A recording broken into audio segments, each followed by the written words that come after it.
this abomination. And there's the Arminian on the left there. Meh! No, that's us. We're the sheep. You're on the left. You're the goats. And you're making your decision for Christ. Oh, I'll put me tick here in this box. Okay, I want the Christ, I don't want the devil. Do you know in Finney, Charles Grandison Finney used to go, his first initial tracks were vote for Christ, not for the devil. That's how cheap Arminianism is and how irreligious Arminianism is. And a pantomime Arminianism. It's got a horse forehead. That's what it has. Now, God has sent a strong delusion that this world should believe a lie. He has increased again the delusion of this world. Because this world has abandoned the truth. And there's going to come a time when ultimately every aspect of truth has been abandoned. Now I won't say 100%, 90%, 95%, whatever. It's coming to 100%. Before it comes to 100%, that's when the end will come.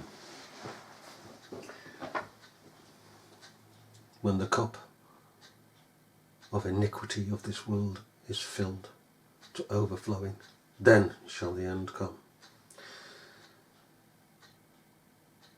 These are times in which we need more than ever to stand back.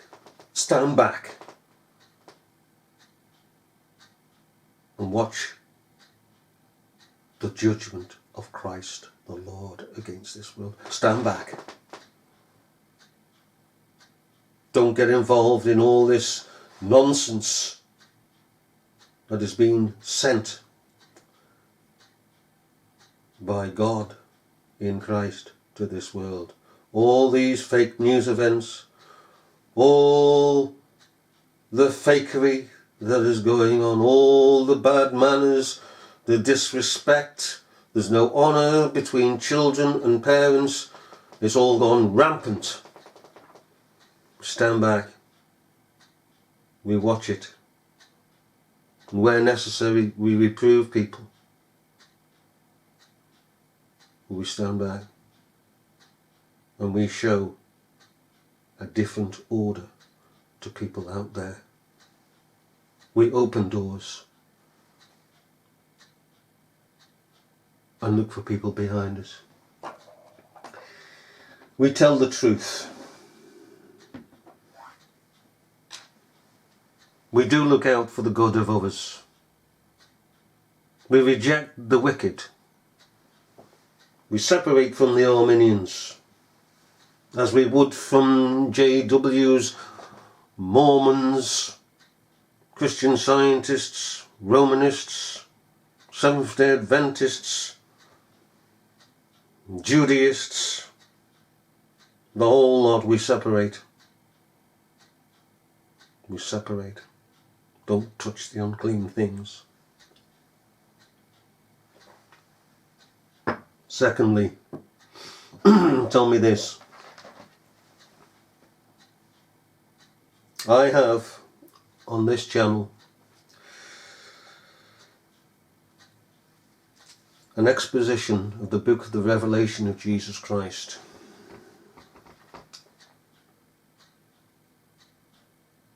You tell me something. What I've laid out is what I've been given, because I'm an idiot at the end of the day. How is it that I can see the interpretation of the book of the Revelation? Why have I been given it? Why have others, undoubtedly across the world, been given it? A clear understanding. Why? Match that up with the delusion of this world. And I can only conclude that there is no point in having the book of the Revelation of Jesus Christ to be totally closed to us, the church. That it is being opened up because time is nigh.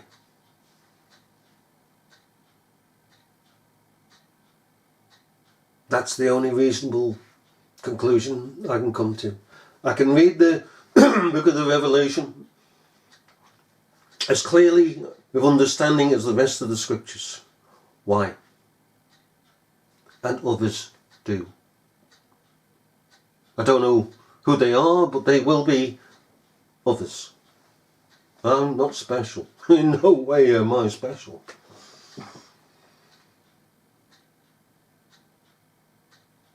So again, I can only conclude that the sign of the times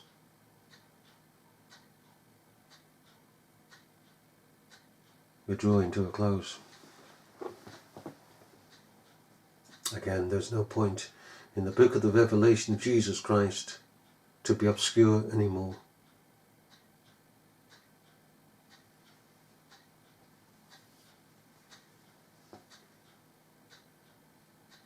Now, as I say, it may be 10 years, wait, maybe 5 years, maybe tomorrow. But I do believe that these things are signifying the closing of the age, the closing of time, the destruction of things, all things. That all things shall be burnt up. And I'll say two other things that are blatantly obvious. Blatantly obvious. Look around the cities of England. Look around. What's going on? Huge building construction. Where's the money coming from? Billions are being spent across the country on new buildings.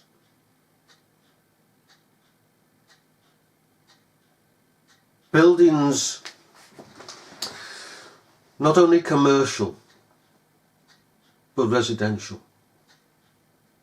Billions. Where's the money coming from? All of a sudden, it's as though overnight the whole landscape is being transformed. But we're supposed to be in a recession. You see? That's another delusion. That we're in a recession. Yes, financially the government of the United Kingdom, that iniquitous abomination, is taking away money from councils and causing distress to people, because the British government is a monster. It's not kind, it's a monster. It has to be reined in every so often. Okay. So, buildings, landscape. Making everything appear, even buildings, by the way, the Parliament is being cleaned up. It's introducing a new clinical setup. And with it, the enhancing of secularism against the sacred. That's what it is. That's why all the schools are having the sacred taken out of them. At least the sacred when it comes to Christianity. It'll go for Islam, which is not sacred. It's of the devil. Sikhism that they teach is of the devil. Secularism that they teach is of the devil. And what is happening, ladies and gentlemen? We have in chapter 20.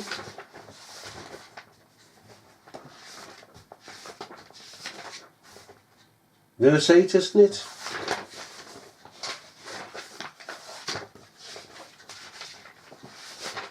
It outlines what is happening.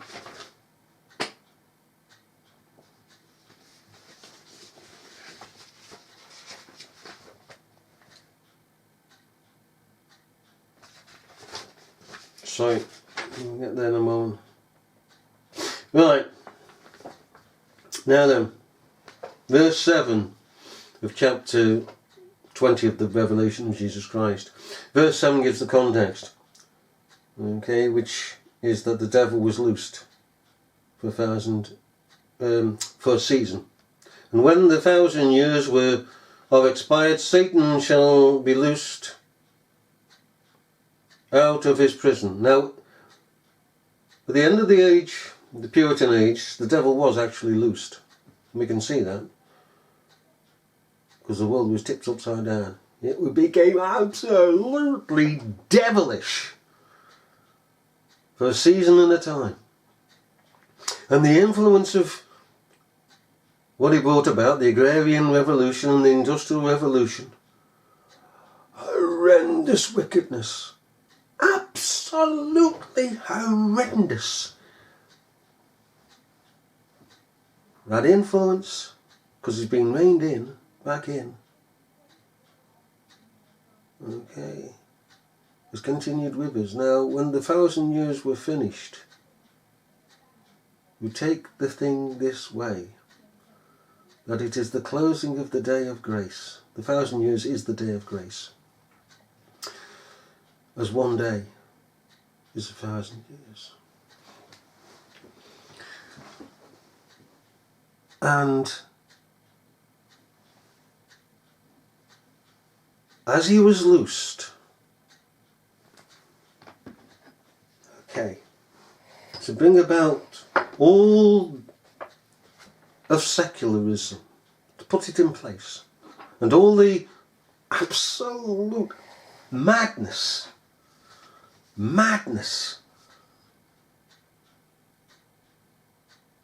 of the agrarian and industrial revolution, that has given us, by way of, some good things. But the state, the state of the 17 and 1800s leading up to the mass slaughter of 1914 to 1918, that mass slaughter of people called the First World War.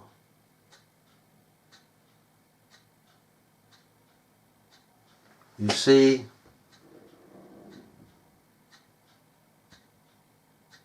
when the day of grace had basically closed, the time is coming. Within the day of grace to the midnight hour. Try and view it this way, if you can. The day of grace, okay, the 1,000 years was ended.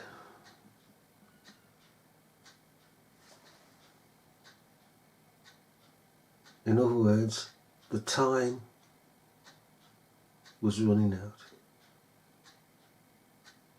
Say the day of grace ended at 1 o'clock. It ended. The grace ended. Okay, the time ended, as it were. The clock's running round to the midnight hour.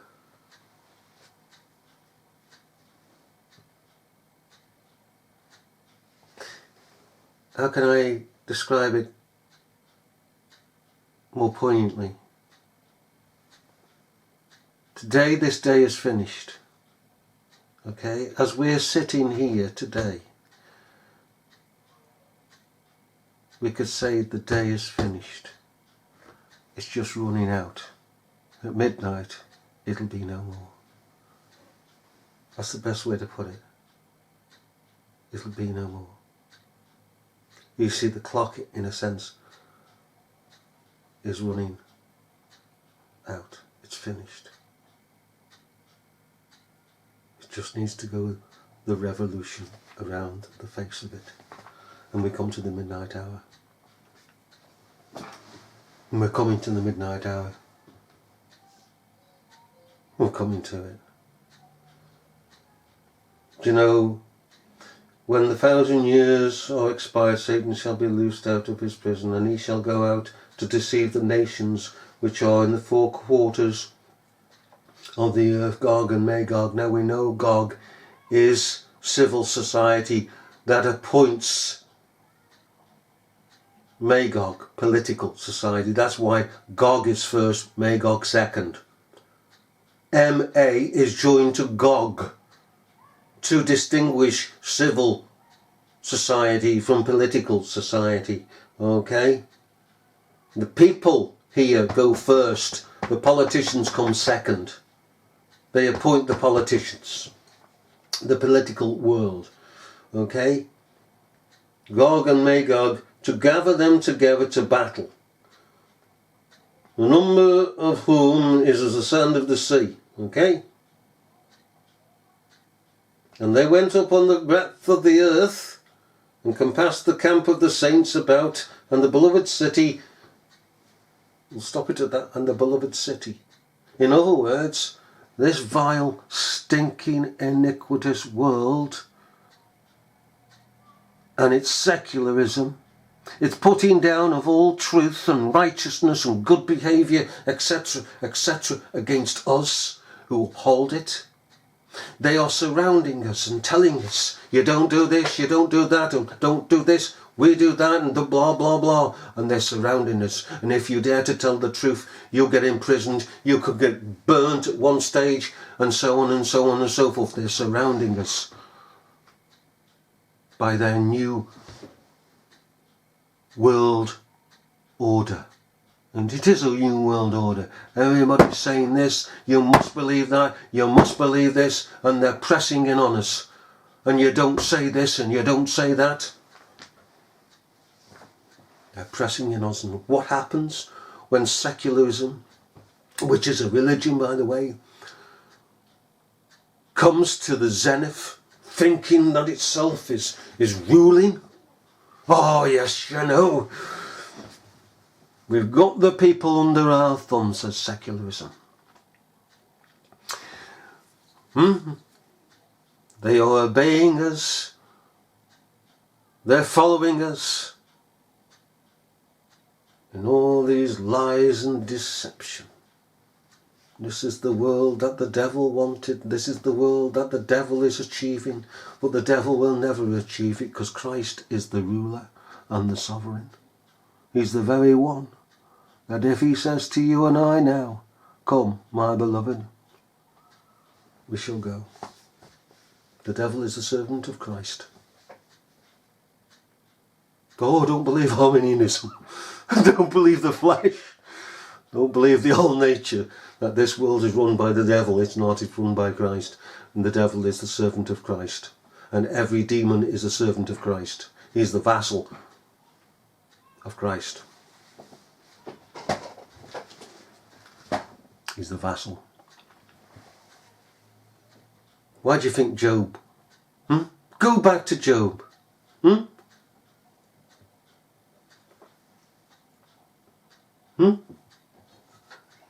Look at Job. Read Job and see for yourself. And the rest of the scriptures. And just about when secularism was going to take over the world, with its tin pot God, what happens? And fire came down from God. Not out of the earth, came down from God. Fire came down from God. And it's Jesus Christ the righteous who came down as fire from out of God. This time to burn up all of creation. Not to bring good news, but this time to destroy everything. Fire came down from God out of heaven and devoured them. and the devil that deceived them was cast into the lake of fire and brimstone, where the beast and the false prophet are, and shall be tormented day and night for ever and ever. That is not only in time, but in eternity. So, let us be on our guard. Let us stand back and watch the glory of the Lord in the land of the living. Watch what he does. He has the world in derision. Watch. Be an audience. Watch. But don't be taken in by the actors on this stage of the world. Hopefully we should be in a position to smile and to say, get on with it. You absolute wicked people. Do you know dignitaries? An awful lot of dignitaries, bureaucrats, etc. come to us with evil intent in their hearts, and they smile at us. And they try to win our confidence. And they think about us as being stupid. Oh, yeah, you know, they're beneath us. Oh. They come along and then they deceive us. Not everyone, but there are those that deceive us. Okay. And then people say, oh, I put my confidence in them and they've let me down. Right. Well, come on now. The person, a bureaucrat, a dignitary comes to us, they must earn our trust. The world in general doesn't understand this Christian principle. That the person that approaches us must earn our trust. The office